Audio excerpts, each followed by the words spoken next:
Bonjour, je suis Léonie Ouédraogo. Bienvenue dans Question d'argent, un programme de BBC News dédié aux personnes et aux entreprises qui rêvent de changer l'Afrique. Et justement, les rêves, on en a tous.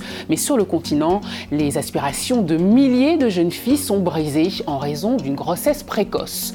En plus du stigma social, ces grossesses chez les ados ont aussi des conséquences économiques. Reportage au Cameroun de Clarisse Fortuné et Joyce Etoutou pour Question d'argent.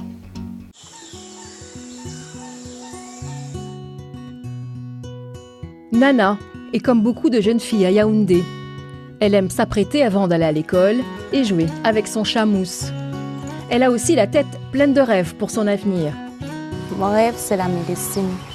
Mais son rêve sera peut-être difficile à réaliser. Elle a 15 ans et elle attend son premier enfant. Elle fait partie des 23 millions de mères adolescentes des régions en voie de développement. Et au Cameroun, 25% des grossesses ont lieu chez des filles en âge d'aller à l'école. Pour Nana, il est peut-être un peu tôt pour réaliser les implications économiques d'avoir un enfant.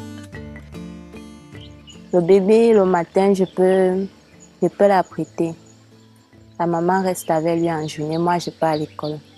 Dans la soirée, je reviens m'occuper de lui. Ça ne peut pas tellement déranger. Mais pour Nadia, la réalité est bien plus concrète. Elle est tombée enceinte à 13 ans. Aujourd'hui, elle a du mal à joindre les deux bouts. Elle vend des cartes SIM pour nourrir son fils de 5 ans, qu'elle n'a pas les moyens de faire garder. Depuis que j'ai accouché, les choses sont vraiment difficiles pour moi. Mes parents sont déjà vieux, ils ne travaillent plus comme avant. Je le laissais seul à la maison. Je n'arrivais pas à me concentrer. Je me demandais ce qu'il faisait tout seul à la maison. Selon un rapport, en Afrique subsaharienne, 56% des mères adolescentes vivent en milieu rural, 36% n'ont pas d'éducation et 73% d'entre elles sont au chômage. Pour certaines, des agences de recrutement, comme celle de Joseph Kodog, leur offrent l'espoir de retrouver une stabilité grâce à un emploi.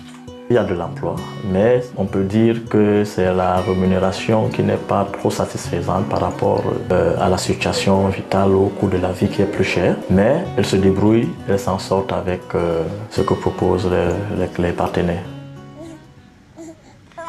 Quant à ces jeunes filles de Buea, une ville située dans le nord du Cameroun, une région en proie à l'instabilité, elles ont trouvé refuge au sein d'une association qui forme ces jeunes filles à devenir entrepreneurs.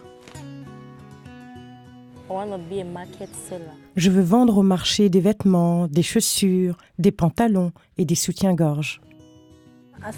Quant à moi, j'ai juste besoin d'un peu de capital pour pouvoir créer une entreprise et aller à l'école aussi.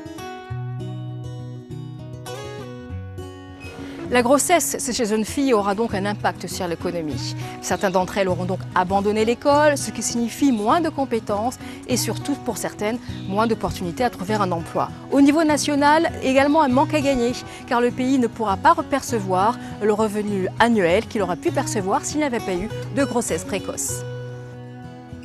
Selon l'OMS, le nombre de grossesses précoces dans le monde augmentera d'ici 2030, avec les plus grosses augmentations en Afrique de l'Ouest, de l'Est, l'Afrique centrale et en Afrique du Sud. Le Cameroun tente de trouver des solutions.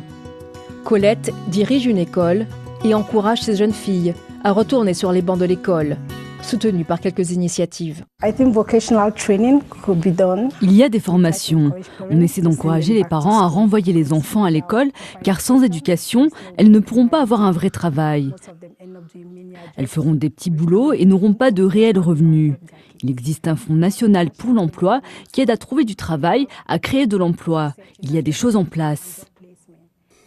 Bien qu'il existe quelques options afin que ces mères adolescentes contribuent à l'économie, la maternité précoce a encore des implications économiques majeures pour les familles de ces jeunes femmes ainsi que pour leur pays.